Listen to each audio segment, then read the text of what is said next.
check. This is NJ31. Di ko man maamin, ikaw ay mahalaga sa akin.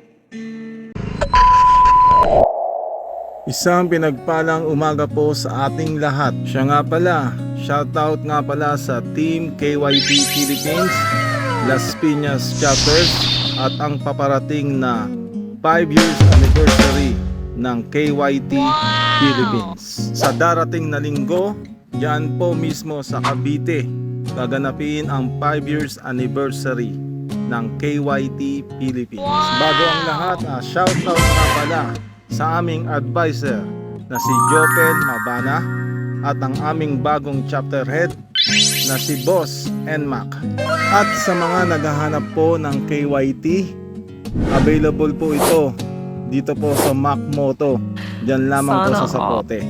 Lahat ng klase po available. Basta KYT helmet, kay Boss Mac Moto lamang po. Available po diyan po sa Sapote. Shoutout din pala sa KYT Philippines, Makati Chapters. At syempre binabati ko rin ang aking master, ang idol na si Boss Erwin Samson ng KYT Philippines, Makati Chapters. Marami po tayong sinalihan na iba't ibang riders club, iba't ibang grupo, pero merong iisang layunin. Siyempre, iba't ibang grupo, iba-iba din ang rules and regulation yan. Hindi natin pwedeng i-apply yung nakasanayan natin sa kabila, tapos gagawin natin sa kabila. Depende po yan sa nature, kung ano po ang mission at vision ng grupo. Basta maging aktibo lamang po tayo.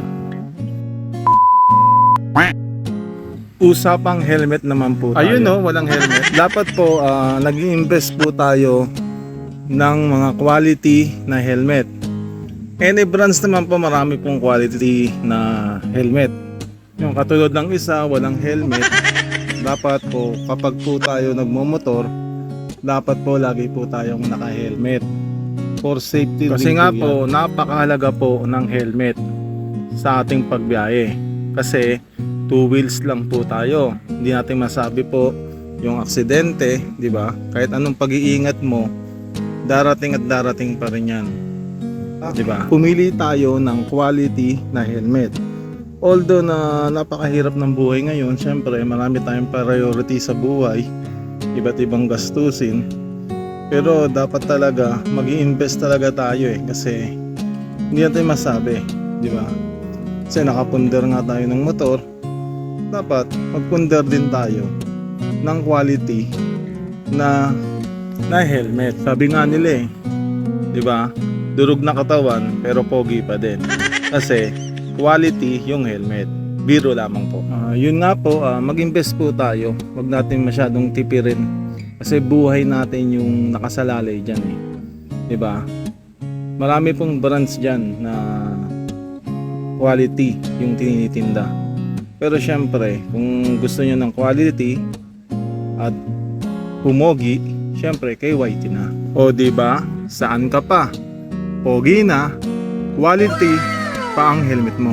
Tandaan, basta lagi po tayong mag-iingat sa kalsada. Wag na wag po tayo magmamadali, takbong pogi lamang. Ibig sabihin, kapag takbong pogi, takbong may disiplina, takbong humble lamang. Pag nagawa mo yan, syempre, ang pogi mong tignan sa kalsada. Kasi nga, kalmado ang takbo mo. Hayaan na natin yung mga nagmamadali. Wag na wag natin pong habulin. Syempre, yung mga tukso sa kalsada, nandyan yan Basta maging humble lamang tayo.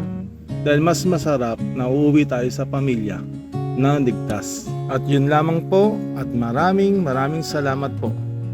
Ride safe, God first. Ingat.